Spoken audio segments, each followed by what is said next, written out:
Welcome back to predicting UFC cards, which I've done every single week for the last year and a half, which seems.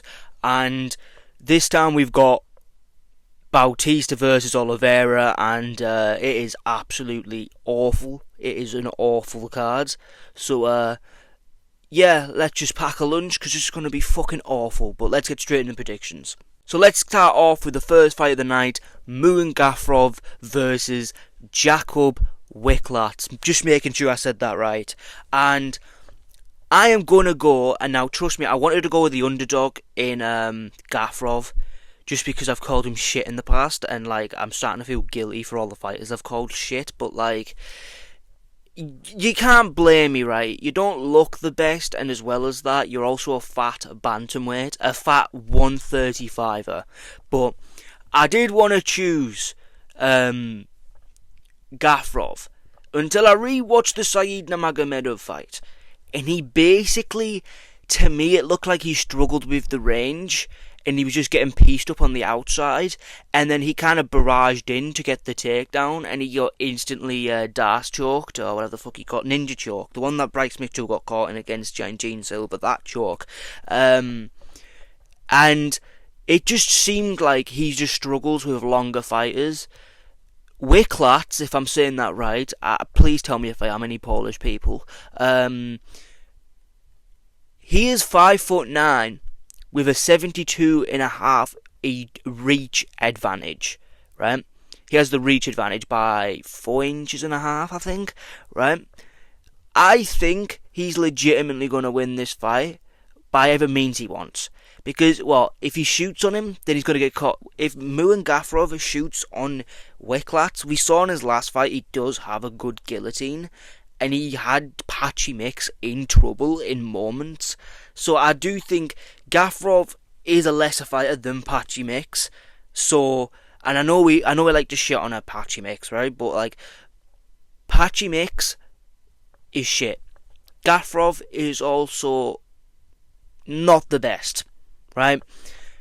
I do believe that Wicklats is going to win this fight. He's going to piece him up at the range, and then if he does spastically shoot in, he's going to get caught on a guillotine.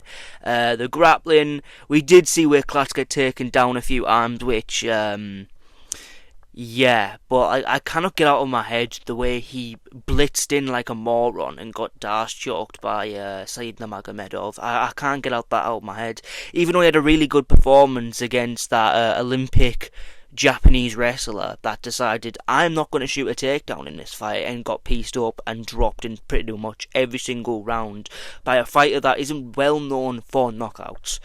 But I am going to go with Wicklats, and yeah, I'm going to go with Wicklats. So the next few fights are filler fights, also known as the women's fight. So I'm just going to quickly just go through them. Otherwise, I'm just going to miss half the card. So we've got Claudia something versus, I'm not even going to try and pronounce that name. I know I didn't come prepared with the name schedule. I'm not Bruce Butler, but yeah, I'm going to go with Claudia. From what I remember, she was pretty decent for a woman MMA fighter, so yeah. And we've got Wang Kong versus some other Brazilian. I'm going to go with oh my god. Wang Kong. Fucking hell, how did I fuck it up that badly? I reckon she'll just come back from this loss. She seemed pretty good before. I'll be honest, I'd never really watched a fight of hers. I just saw the knockouts. Who's the other Brazilian fighter on this card? We got Bruna Brazil and Souza. I don't know, I'll go with Souza. I don't know either of these two. Any more?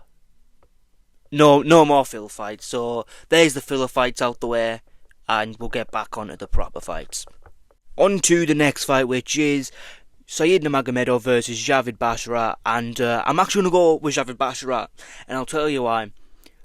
I've noticed with Saeed Nurmagomedov, every single time he fights someone either his size, or someone who's bigger, or someone who puts him on the back foot, he struggles. He struggles like fuck. Meanwhile, with Javid Basharat, Should he have lost the fight against Seaman Sahabi, I probably would have said he won. Probably. Like, I didn't really pay attention watching it. I was kind of like in and out watching it. But Javid Basharat was okay on the back foot. And what he was doing is actually putting him and Sahabi on the back foot. He can do that to Saeed Nurmagomedov, and as long as he doesn't spastically run in with a fucking takedown from 50 kilometers away like Gafurov did 2 years ago, he'll be fine. I think he's going to put the pressure on him. I think it's also going to be a very similar fight, because these two are very similar in terms of styles, but Javid Basharat has the better boxing, and if you look through Saeed Nurmagomedov's career, his main weakness is that boxing. But this is such a super close fight, and it's such a 50-50. I'm just kind of going with Javid, just because of that. And is he coming off the knockout? Yes, but I think he's took enough time off, and I think he'll be fine, unless he's completely chinny, which, yeah, for my pick's sake, can we not? But yeah, I will be going with Javid Basharat to beat Saeed Nurmagomedov. Moving on to the next fight, which is Veretnikov versus Nico Price, and this is an easy fight. Veretnikov is going to win. He's just better everywhere, right? And I know Veretnikov has showed a deficiency in his grappling game. When he's put on his back, he doesn't know what he's doing. But I've seen him get up against decent people, so maybe he does know what he's doing, right? Price, I don't see Price taking down Veretnikov. He very well might, but I don't see him taking down Veretnikov. And if you're stuck on the feet with him, Veretnikov is levels above. So I will be choosing Veretnikov. This is one of the easiest picks on the card. So, yeah.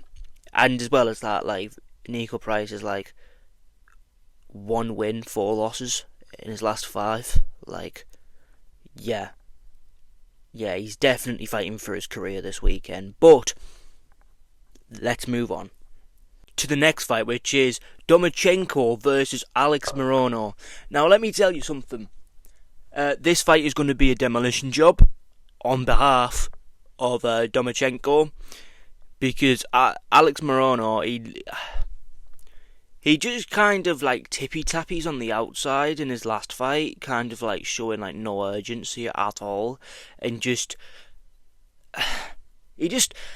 it's hard for me to explain. Like, there was nothing he was really trying to do. He was just trying to like tap himself to a decision, just tapping the inside low kick, and then like when Leal would come in, Carlos Leal, who fights very similarly to Domachenko, like, he'd come in and then they'd just start swinging in the pocket, and then obviously he lost because he doesn't have that power advantage. It's a crazy one. So if you can't tell, I'm going with Domachenko. Domachenko's going to win this one. So yeah, let's not over-explain this one. Domachenko's going to win. It's going to be a devastating first-round KO. I don't actually think he's actually seen a decision.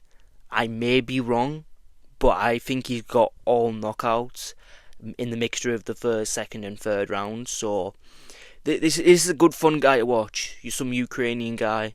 He's a fun guy to watch. Make sure you watch this one.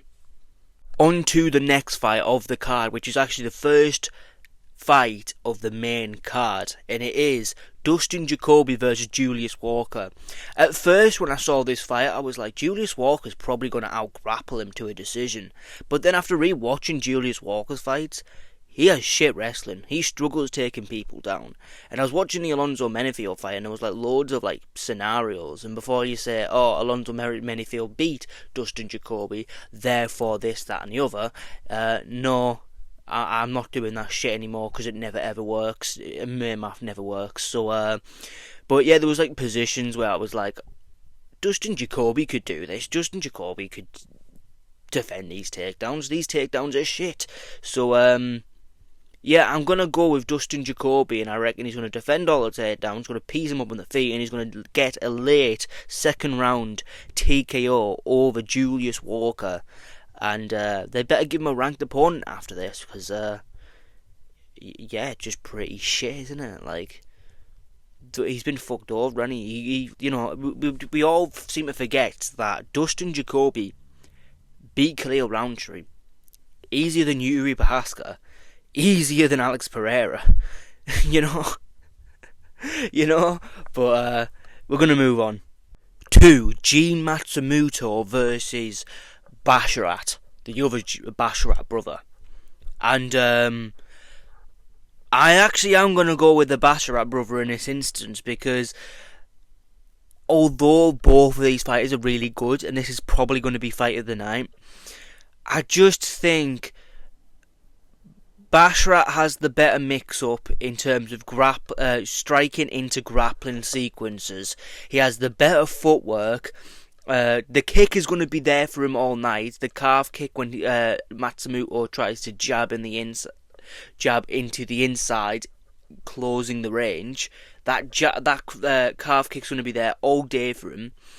And in general, in terms of striking game, Basharat seems to be the better striker. He just seems to be more well-rounded. He uses a lot more kicks. It's not just boxing. And I know you can be like, well, look at Ilia Topuria.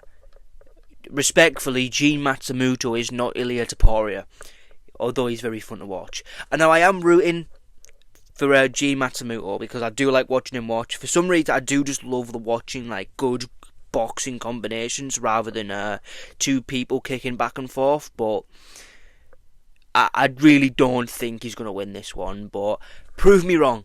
I hope I'm proven wrong.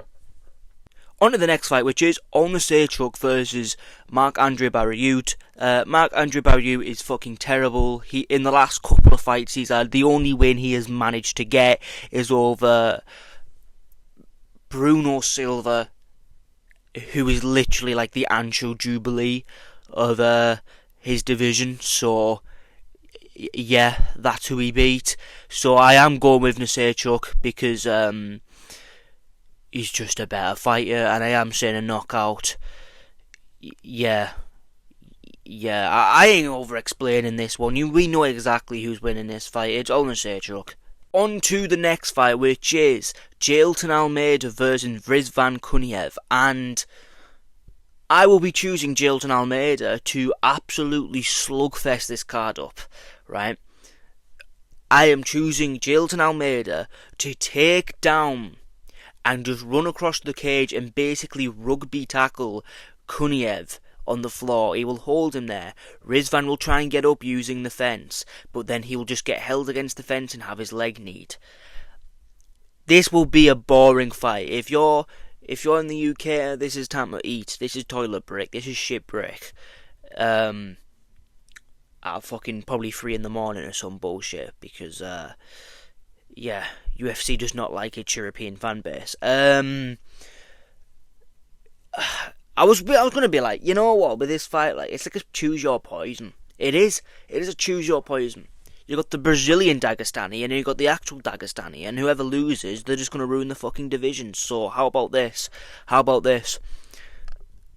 We let them fight unranked contenders back to back to back to back until one of them eventually knocks them out, and we'll never see them in the rankings again. I think that's a great idea. But yeah, Jailton Almeida's going to lay in top position for 15 minutes and win.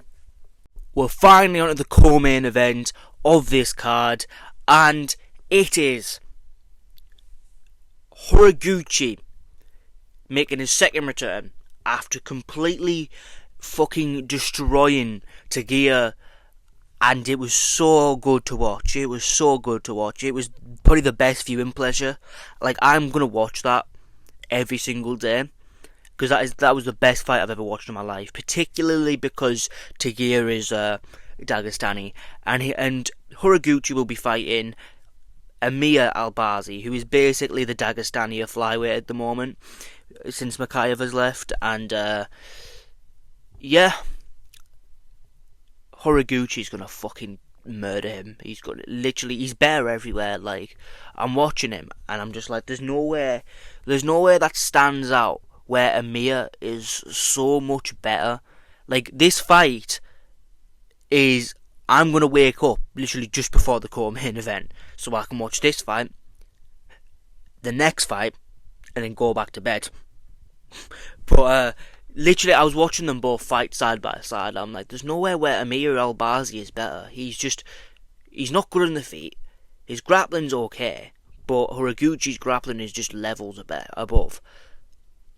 Horiguchi, I don't see a way Horiguchi can lose this fight. I really can't. But I'm gonna move on to the next fight now because I'm starting to ramble a bit. Because like, there's no analysis here. It's literally just watch them both fight, and you'll notice that one is miles better than the other. So, I am choosing Horiguchi to destroy Amir Albazi in the second round. I think he gets a finish. I really do. But anyway, we're going to move on to the main event of Mario Bautista versus Vinicius Oliveira. And I was thinking, just when this fight got announced, I was like, oh, Mario's going to win. It just went to my head. I was like, Mario's going to win. This is too much of a step up for Oliveira. But then I remembered, I didn't watch his last fight, Oliveira's last fight, with audio, because I had my headphones in. Because sometimes commentary gets a bit, really fucking annoying and irritating. So I just put the headphones in and I watched the fight. And I was like, oh, he's kind of shit. And then I watched it with audio, and all I can hear is like a train crash every time he lands. And I don't know if it was because he thought his last opponent was just kind of shelling up in front of him, or it was like just like him just being so fucking good. And it's a hard one. It's such a hard one. Like, Kyler Phillips was just kind of covering up and not really doing much. But I really cannot see a way, right? Because this is such a close fight.